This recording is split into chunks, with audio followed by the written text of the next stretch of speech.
അസ്സലാമു അലൈക്കും വറഹ്മത്തുള്ളാഹി വബറകാത്തു. നമ്മൾ കാബഡിയുള്ള ഒരാളാവും, നിഫാഖ് ഉണ്ട്, കാബഡിയുള്ള ഒരാളാകും എന്നുള്ള ഒരു സ്വപ്നത്തിൻ്റെ വ്യാഖ്യാനമാണിത്.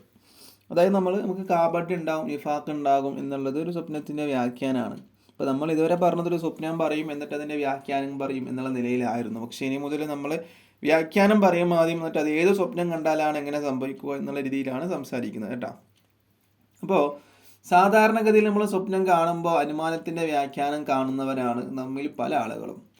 പണ്ഡിതന്മാരായ ആളുകൾ, വ്യാഖ്യാതാക്കളായ പണ്ഡിതന്മാർ എന്തു പറയുന്നുവോ അതൊക്കെയാണ് യഥാർത്ഥ വ്യാഖ്യാനം. അല്ലാതെ നമ്മൾ അനുമാനത്തിൻ്റെ വ്യാഖ്യാനം ചിന്തിച്ചിട്ടൊരു കാര്യമില്ല.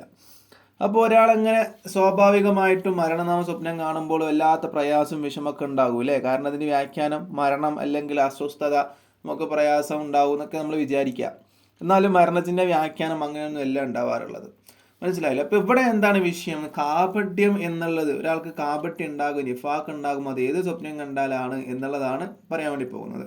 മഹാനായ മുഹമ്മദ് അലിയുൽ കുത്തുബി എന്നവർ അവിടുത്തെ ഒരു കിതാബിൽ പറയുന്നുണ്ട്. വ്യാഖ്യാനത്തിൻ്റെ കിതാബിൽ 197 പേജിൽ പറയുന്നു. എന്താണ് പറയുന്നത്?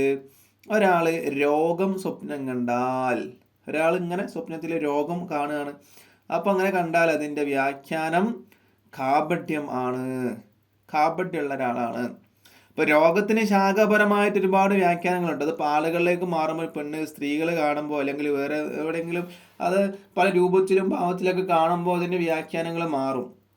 അപ്പോൾ രോഗത്തെ ഒരാളങ്ങനെ സ്വപ്നം കണ്ടാൽ അതിൻ്റെ വ്യാഖ്യാനം എന്താണ്? അവൻ്റെ ഹൃദയത്തിൽ കാപട്യമുണ്ട്, നിഫാഖ് ഉണ്ട് എന്നുള്ളതാണ്.